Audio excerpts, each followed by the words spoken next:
بسم الله الرحمن الرحيم. الحمد لله رب العالمين، وصلى الله وسلم وبارك على سيدنا محمد وعلى آله وصحبه أجمعين. بەڕێزان، سەرۆکی هەرێمی کوردستان و جێگرەکانی، بەڕێزان سەرۆکی حکوومەتی هەرێمی کوردستان و جێگرەکانی، بەڕێزان گشت لایەنە پەیوەندیدارەکان، سەلام و سۆز و میهرەبانی خوای پەروەردگار لە هەموو لایەک بێت. داواکارم لە خوای پەروەردگار کوردستان، مسلمانانی جیهان و هەموو بەریەکی جیهان بە سەلامەت گوزەر پێ بکە لە بەرامبەر ڤایرۆسی کۆڕۆنا. بەڕێزان، ئاشکرا لای هەمووان کە هەر لەگەڵ سەر هەڵدانی ڤایرۆسی کۆڕۆنا لە وڵاتی چین و پەلکێشانی بە وڵاتانی تر، زانایانی مزگەوتەکان لە هەرێمی کوردستان تەفاعولێکی ئیجابیان هەبووە لەگەڵ بابەتەکە، چ لە ڕێگای ئەو ڕێنمایانێکەوە لە وەزارەتی ئەوقاف یان لە ئێکێتی زانایان و لیژنەی باڵای فتوای هەرێمی کوردستانەوە دەرکراوە. خەڵک ئارام کراوەتەوە، ورەی خەڵک بەرز کراوەتەوە، داوا لە خەڵکی کراوە ئەوەی تۆزێک نەخۆشە نێتە مزگەوت، گرنگی بە پاک و خاوێنی بدەن، زۆر بۆ کاتی پێویست نەبێت نەشە ناو قەرەباڵغیەکان، ئەوەی نەخۆشە نێتە مزگەوت با جومعە نەکات، گوناحە ئەوانەی نەخۆشن بێنە ناو خەڵکی تر تووشی نەخۆشیکەن.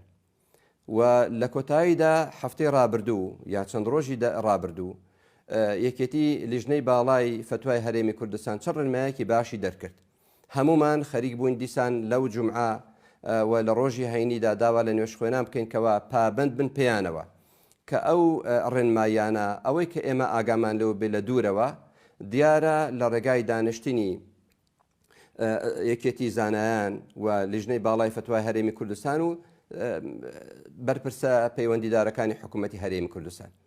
بەڵام بەداخەوە لە ڕاستیدا من وەکو مسلمانێک، من وەکو زانایەکی ئاینی، من وەکو ئەکادیمیەکەوە پسپۆرێکم لە فقی کارەساتەکانە، وەکو نوێژ خوێنێک تووشی شۆک بووم کەوە بیستمان بڕیاری داخستنی هەموو وتارەکانی هەینی دراوە و نەکردنیان بە هەمان شێوە هەموو مزگەوتەکان دابخرێن بەڕووی نوێژ خوێنانەوە. من هەروەکو چۆن زانایەکی وتاربێژێکی یعنی متەواضعم لە هەمان کاتدا، یعنی خۆم بە فەقەیەکی بچووک دەزانم، خۆ بە قوتابێکی بچووک دەزانم، لە هەمان کاتدا بابەتی ئەکادیمیەکەم بابەتی کارەساتی فقی کارەساتەکان بووە.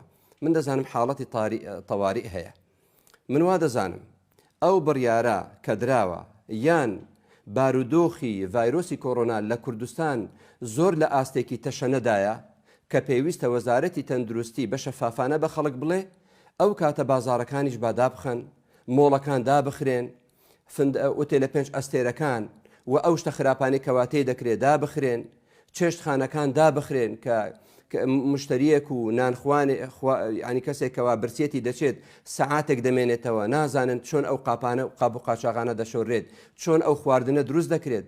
لە کاتێکدا مزگەوتەکان هەمومان هەستا بووین بە پاککردنەوەی مزگەوتەکان، یعنی بە پاگڕاگرتنی مزگەوتەکان. باشە ئایا خێرە تەنها مزگەوتەکان یعنی پاش قوتابخانەکان مزگەوتەکان بە یەکجاری داخران یانیش پەلە کراوە؟ من ئەوڕۆ گوێم لێ بوو ویلایەتێکی ویلایەتە یەکگرتوەکانی ئەمریکا حاڵەتی طارئی ڕاگەیاند، بەڵام باسی مزگەوت نەکرا. من هەوڵمدا زۆر سێرچ بکەم لە ڕێگای کتێبە ئەلکترۆنیەکانی یعنی مێژووی ئیسلام، نەمبینیوە لە بەرامبەر هیچ کارەساتێک کەوا مزگەوتەکان بە یەکجاری دابخرێ. بەڕێزان، من لەگەڵ ئەوەدا ئەگەر بابەتەکە زۆر تەشەنەی کردووە هەوڵ بدەن لە هەر شارێک با ئەو شەعیرە پەکی نەکەوێت. داواتان لێ دەکەم وەکو دڵسۆزێک، وەکو نوێژ خوێنێک با شەعیرەکە پەکی نەکەوێت، بەڵام ئیجڕاعاتی توندا بنێن. با لەوێدا پزیشکە بەڕێزەکان بێن فەحسی ئەو کەسانە بکەن کە دەچنە مزگەوت، با نوێژ خوێنەکان ویان لێ دەکەین لە تەنیژ یەکتری دانەنیشن. وەکو کەعبا کە ئەوڕۆ خاوێن کرایەوە لە کاتی غەیری نوێژ تەواف ناکرێت، لە پێش نوێژەکان دەکرێتەوە، لە پاش نوێژ ڕاستەوخۆ دادەخرێت.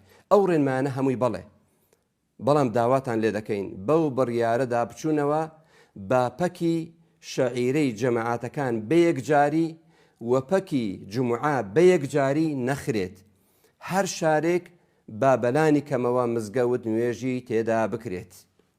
داواکاری نەخوای پەروەردگار کوردستان و مسلمانانی جیهان و سەرجەم بەریەکانی وڵاتان ئەو پەتایە بە سەلامەتی گوزەر پێ بکەن ئینشاء الله وەخوای گەورە بیکاتە سەربازێکی جەرێک بڕ لە دڵی هەموو زاڵم مستەمکارێک ئەوانەی کەوا خوێنی خەڵک بەنا حەق دەڕێژن چاویان لە ماڵ و ناموس و عەرز و داگیرکاری وڵاتانە بەخواتان دەسپێرم وەسەلام عەلەیکم وەڕەحمەت الله وبەرەکاتوه.